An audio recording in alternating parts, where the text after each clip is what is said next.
സഹാരിയുടെ ഒരു ഗുണം എനിക്ക് മനസ്സിലായെന്ന് പറഞ്ഞാൽ ഈ പറഞ്ഞ എക്സാമുകൾ പ്രോപ്പറായിട്ട് നടത്തുക, ഷെഡ്യൂൾ പ്രോഗ്രാമുകളൊക്കെ കറക്റ്റായിട്ട് ഷെഡ്യൂൾ ചെയ്തിട്ടുണ്ടായിരുന്നു. നമ്മുടെ അവിടെ നിന്ന് പഠിച്ചുകൊണ്ടിരിക്കുന്ന 25ഓളം പേര് ആ ലിസ്റ്റിലുണ്ട്.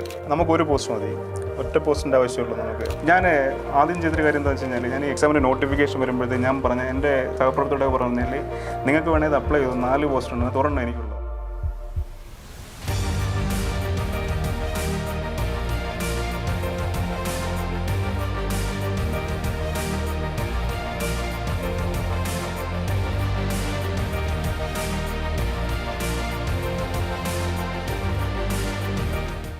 സ്റ്റേറ്റ് ടാക്സ് ഓഫീസർ PSC പരീക്ഷയിൽ 2ാം റാങ്ക് ഹോൾഡറായിട്ടുള്ള ശ്രീ അഡ്വക്കേറ്റ് ശ്രീകുമാറിനോടൊപ്പമാണ് നമ്മളിന്നുള്ളത്. സഹകാരി ES+ൽ പ്രധാനമായിട്ടും നമ്മുടെ സ്റ്റേറ്റ് ടാക്സ് ഓഫീസർ പരീക്ഷയിൽ ജോയിൻ ചെയ്ത് പഠിക്കുകയും അതിനോടൊപ്പം ഒരുപാടധികം എക്സ്പീരിയൻസ്, ഈ ഒരു പരീക്ഷാ പ്രിപ്പറേഷനിൽ ഒരുപാട് എക്സ്പീരിയൻസ് നിങ്ങൾക്ക് ഷെയർ ചെയ്ത് തരാൻ കഴിയുകയും ചെയ്യുന്ന, നിങ്ങൾക്ക് ഒരുപാട് ഇൻസ്പിറേഷൻ ആകാമെന്ന് നമുക്ക് ഉറപ്പുള്ള ഒരു കാൻഡിഡേറ്റാണ്. അപ്പോൾ എന്തായാലും അഡ്വക്കേറ്റ് ശ്രീകുമാർ 2ാം റാങ്ക് ഹോൾഡർ,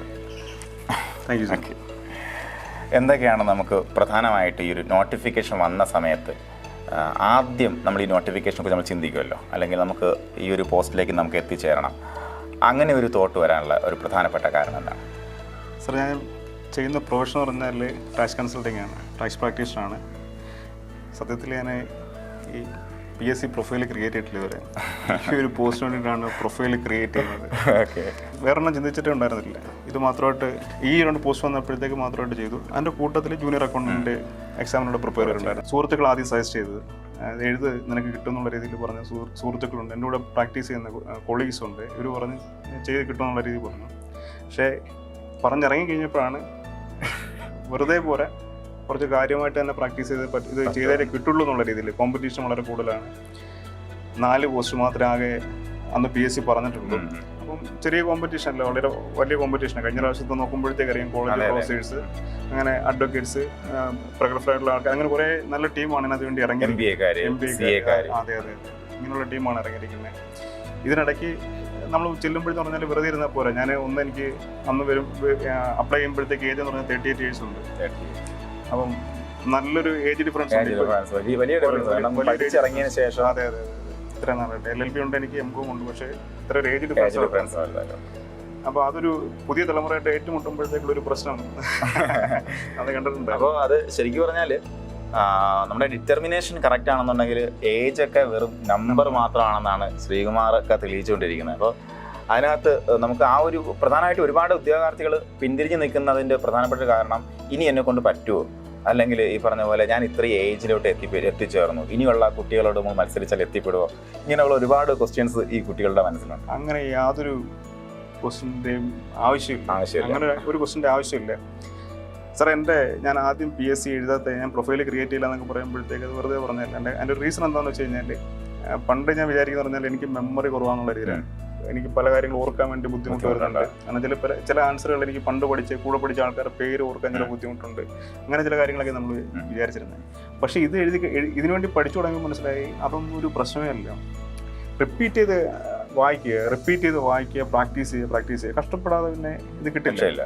കഷ്ടപ്പെടാതെ കിട്ടാൻ യാതൊരു വഴിയില്ല. കഷ്ടപ്പെട്ടേ പറ്റുള്ളൂ. കഷ്ടപ്പെട്ട് പ്രിപ്പയർ ചെയ്തേ പറ്റുള്ളൂ. റിപ്പീറ്റ് ചെയ്ത് വായിച്ചാലേ പറ്റുള്ളൂ. കൂടുതൽ പ്രാവശ്യം, എത്ര പ്രാവശ്യം കൂടുതൽ ഡിസ്കസ് ചെയ്യാൻ പറ്റും, എത്ര പ്രാവശ്യം കൂടുതൽ പ്രാക്ടീസ് ചെയ്യാൻ പറ്റും, എത്ര പ്രാവശ്യം കൂടുതൽ ചെയ്തെങ്കിൽ മാത്രമേ നമുക്ക് പറ്റും. അല്ലാതെ ഇതിനകത്ത് രക്ഷയൊന്നുമില്ല.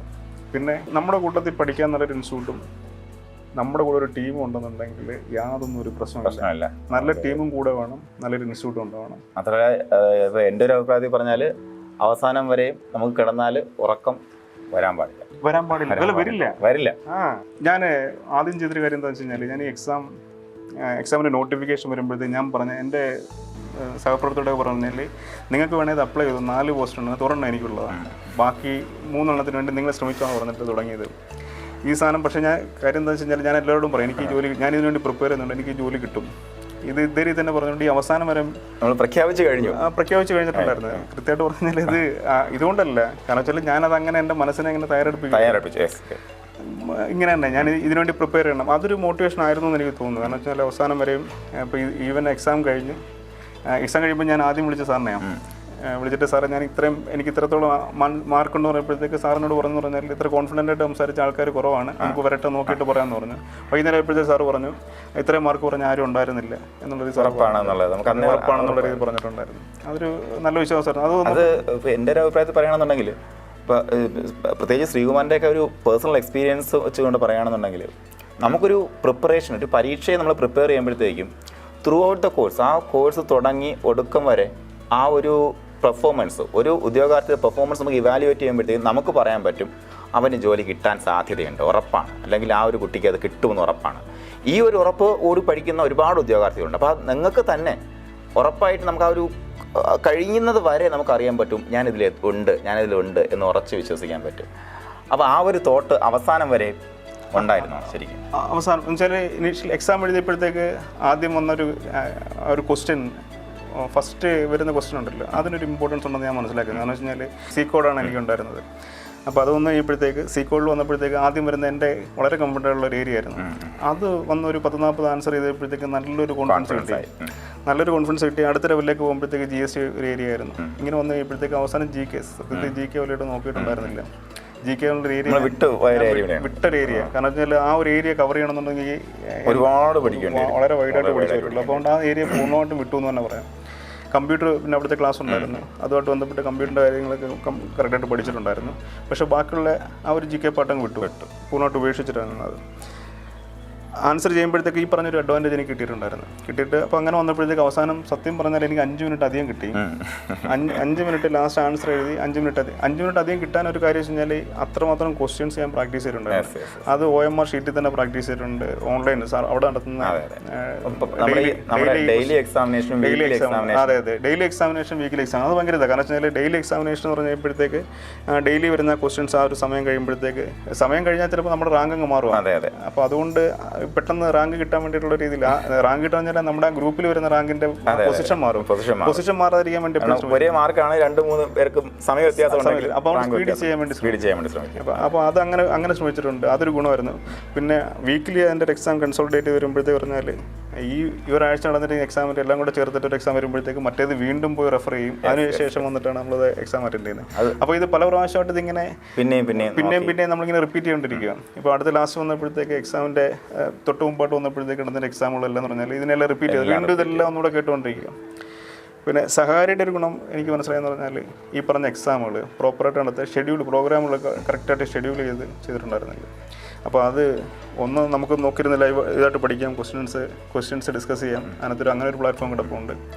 ഇത് കൂടാന്ന് പറഞ്ഞാൽ ഏത് സമയം പഠിക്കാം. ഇപ്പോൾ ജോലിയുള്ള എന്നെ സംബന്ധിച്ചോളം പറഞ്ഞാൽ വൈകുന്നേരം വന്ന് 1 മണിക്കൂർ ഇരിക്കുക പറഞ്ഞാൽ ചിലപ്പോൾ നടക്കില്ലായിരിക്കും. പക്ഷേ ഇത് എൻ്റെ ചിലപ്പോൾ ജോലി സമയത്തും കേട്ടോണ്ടിരിക്കുക ഒരു ഹെഡ്ഫോൺ എൻ്റെ ചെവിയിൽ എപ്പോഴും ഉണ്ടാവും. അതിപ്പോൾ ഇവിടെ അല്ല, വണ്ടി ഓടിച്ചുകൊണ്ടിരിക്കുമ്പോഴും ഹെഡ്ഫോൺ ചെവിയിലുണ്ടാവും. അതിങ്ങനെ നിന്നോട്ടൊരു കാര്യമാണ്. അത് വലിയൊരു കാര്യമാണ് പറയാം. നിങ്ങൾ ഇപ്പോൾ നമ്മുടെ ഉദ്യോഗാർത്ഥികളെ സംബന്ധിച്ചിടത്തോളം പലരും നമുക്ക് ജോലിയോടൊപ്പമുള്ള പഠനം എന്ന് പറയുമ്പോഴത്തേക്കും ഒരുപാട് പേര് പിന്തിരിഞ്ഞ് നിൽക്കുന്ന ഒരു സിറ്റുവേഷനാണ്, പ്രത്യേകിച്ച് ലേഡീസ് എല്ലാം. കാര്യം ഇത് എപ്പോഴാണ് സാറേ പഠിക്കുക, എല്ലാവരും ചോദിക്കുന്ന ഒരു ക്വസ്റ്റ്യനാണ്.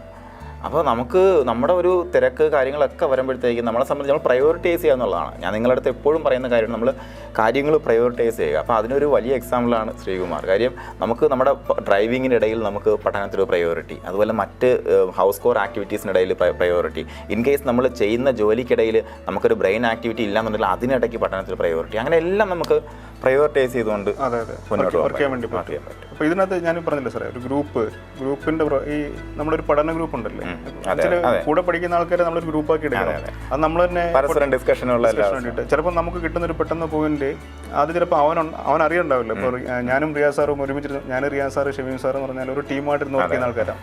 അപ്പോൾ എനിക്ക് പുള്ളിക്ക് 1st റാങ്ക് ഉണ്ട്, എനിക്ക് 2nd, ഷമീം സാറിന് 6th റാങ്ക് ഉണ്ട്. ഞങ്ങളൊരു ടീമായിട്ട് തന്നെ വർക്ക് ചെയ്തിട്ടുണ്ടായിരുന്നു. വർക്ക് ചെയ്യുമ്പോൾ പറഞ്ഞാൽ ഒരു പോയിന്റ് കിട്ടിക്കഴിഞ്ഞാൽ ഞാൻ പുള്ളിനെ വിളിക്കും. പുള്ളി ചിലപ്പോൾ അത് നോട്ട്, ഇപ്പോൾ GSTയുടെ ഒരു പ്രൊവിഷൻ വരുമ്പോഴത്തേക്ക് ചിലപ്പോൾ അത് പുള്ളി നോട്ട് ചെയ്തിട്ട് ഞാൻ പെട്ടെന്ന് നോട്ട് ചെയ്തായിരിക്കും. ഞാൻ പുള്ളിനെ വിളിച്ചിട്ട് ഞാൻ പറയും ഇങ്ങനെ ഒരു പോയിന്റ് ഉണ്ട്, ഇത് നമുക്ക് നോക്കണം, ഇതാണ് പോയിന്റ് എന്ന് പറഞ്ഞിട്ട് പറയാറുണ്ട്. പുള്ളി കിട്ടിയാൽ ഇത് നമുക്ക് പറയും. പിന്നെ ഗ്രൂപ്പ് ഡിസ്കഷൻ കാര്യങ്ങൾ എല്ലാ ദിവസവും നമ്മൾ വർക്ക് ചെയ്യാൻ വേണ്ടിയിരിക്കണം. പിന്നെ നമ്മൾ ഇതിനകത്ത് അങ്ങ് ലൈവ് ആവണം. ലൈവ് ആവാം. നമ്മൾ ഒരുപാട് എക്സാമിന് വേണ്ടി കോൺസെൻട്രേറ്റ് ചെയ്യില്ല പറഞ്ഞു. കാരണം ഏതെങ്കിലും നമ്മൾ എന്താണ് എയിം ചെയ്യുന്ന ആ ഒരു എക്സാമിന് മാത്രമായിട്ട് നിൽക്കണം. ഒരുപാട് എണ്ണത്തിൽ കോൺസെൻട്രേറ്റ് കഴിഞ്ഞാൽ നമ്മൾ പോകും, ഡൈവേർട്ടായി പോകരുത്. കാരണം ചിലതിന് GK ആയിരിക്കും വേണ്ടിയിരുന്നത്. സബ്ജക്ട് ബേസ്ഡ് എക്സാം വരുമ്പോഴത്തേക്ക് നമ്മൾ GK കൂടുതൽ കോൺസെൻട്രേറ്റ് കഴിഞ്ഞാൽ രണ്ടുകൂടെ പോയി കഴിഞ്ഞാൽ എപ്പോഴും നമ്മളെ മാർക്കിന്റെ ഡിസ്ട്രിബ്യൂഷൻ നോക്കിയിട്ട് വേണം നമ്മുടെ ഒരു ഫോക്കസ്. അതെ അതെ അതെ കൃത്യമായിട്ട് ഞാൻ പറഞ്ഞില്ലേ സാറേ, ജി കെ നമുക്ക് 10 മാർക്കിന് പഠിക്കണമെന്നുണ്ടെങ്കിൽ ചിലപ്പോൾ 100 200 ക്ലാസ് പഠിച്ചാലും 10 മാർക്ക് സ്കോർ ചെയ്യാൻ പറ്റുന്ന നിർബന്ധമില്ലാത്തൊരു ഏരിയ ആയിരുന്നു എന്നുള്ളത്. അപ്പോൾ എന്തായാലും നമ്മുടെ ഇനി ഇതേപോലുള്ള വലിയ പരീക്ഷകൾ ലക്ഷ്യം വയ്ക്കുന്ന ഒരുപാട് ഉദ്യോഗാർത്ഥികളുണ്ടായിരിക്കും. അവരുടെയൊക്കെ മുന്നിലുള്ള ചോദ്യം എന്ന് പറയുമ്പോഴത്തേക്കും ഈ 2 പോസ്റ്റ് അല്ലെങ്കിൽ 3 പോസ്റ്റിന് വേണ്ടി ഞാൻ എന്തിന് പഠിക്കണം, എന്നെ കൊണ്ടത് കഴിയുമോ? രണ്ടാമത്തെ ചോദ്യം, എനിക്ക് ഇത്ര ഏജായി, എനിക്കിതുകൊണ്ട് സാധിക്കുമോ, ഈ കുട്ടികളടുത്ത് മത്സരിക്കാൻ സാധിക്കുമോ? അങ്ങനെ ഒത്തിരി ചോദ്യങ്ങൾ മുന്നിൽ പകച്ചു നിൽക്കുന്ന ആൾക്കാരുണ്ട്. ഞാൻ പിന്നെ എടുത്തു പറയുന്നു, ഈ പകച്ചു നിൽക്കുമ്പോഴത്തേക്ക് നമ്മളെ മുന്നിലോട്ട് കൊണ്ടുപോകാൻ വേണ്ടിയിട്ട് ഒരുപാട് കാര്യങ്ങളുണ്ടായിരിക്കും, അല്ലെങ്കിൽ നമ്മളെ മോട്ടിവേഷൻസ് ഉണ്ടായിരിക്കും. ഈ മോട്ടിവേഷൻ തുടക്കത്തിലുണ്ടായാൽ മാത്രം പോരാ, അവസാനം വരെയും ഉണ്ടാകണം. അപ്പോൾ അങ്ങനെ ആകാൻ പോകുന്ന ബഡ്ഡിങ് ഉദ്യോഗാർത്ഥികൾക്ക് വേണ്ടിയിട്ടൊരു മെസ്സേജ്. നമുക്കൊരു പോസ്റ്റ് മതി, ഒറ്റ പോസ്റ്റിൻ്റെ ആവശ്യമുള്ളൂ. നമുക്ക് 4 പോസ്റ്റ് മാത്രം നോട്ടിഫിക്കേഷൻ ഉള്ളപ്പോഴാണ് നമ്മൾ ഒരു പോസ്റ്റിനാണ് മത്സരിക്കുന്നത്. നമുക്കൊരു പോസ്റ്റ് ആവശ്യമുള്ളൂ. നമ്മൾ അതിനുവേണ്ടി മത്സരിക്കാമെന്ന് മാത്രമേ ഉള്ളൂ. മത്സരം ഈ പറഞ്ഞ രീതിയിൽ, സാറ് പറഞ്ഞ രീതിയിൽ തുടക്കത്തിൽ മാത്രം പോരാ. അത് ആ എക്സാം ഇൻ്റർവ്യൂ കഴിയുന്ന ദിവസം വരെ നമ്മൾ അതിന് വേണ്ടിയിട്ട് തന്നെ മനസ്സോടെ തയ്യാറാവാതെ നമുക്ക് നടക്കില്ല. വർക്ക് ചെയ്യാതെ ഒരു രീതിയിൽ നടക്കില്ല. ഏജ് എനിക്ക് പറയാൻ പറ്റുന്നൊരു കാര്യം വെച്ച് കഴിഞ്ഞാൽ, ഏജ് ഒരു ജസ്റ്റ് എ നമ്പറാണ്. കാരണം വെച്ചാൽ പഠിക്കുന്ന കാര്യത്തിൽ പ്രത്യേകിച്ച് ഒന്നും നോക്കേണ്ട ആവശ്യമില്ല. നമ്മൾ കൂടിരുന്ന് പഠിക്കുന്ന ആൾക്കാരും കൂടെ നോക്കിക്കഴിയുമ്പോഴത്തേക്ക് നമ്മൾ ഓട്ടോമാറ്റിക്കായിട്ട് പഠിക്കും. നമ്മൾ പഠിക്കും, മെമ്മറിയിലുണ്ടാവും, കാര്യങ്ങളുണ്ടാവും, റിപ്പീറ്റ് ചെയ്ത് വായിച്ച് കഴിയുമ്പോഴത്തേക്ക് കാര്യങ്ങളുണ്ടാവും. നമുക്ക് തോന്നും മെമ്മറിയിൽ ഇല്ല എന്നുള്ള കാര്യം. ആദ്യം പഠിച്ച കാര്യം രണ്ടാമത് നോക്കുമ്പോൾ ചിലപ്പം ഇത് വായിച്ചിട്ടില്ലല്ലോ എന്ന് തോന്നിപ്പോവും.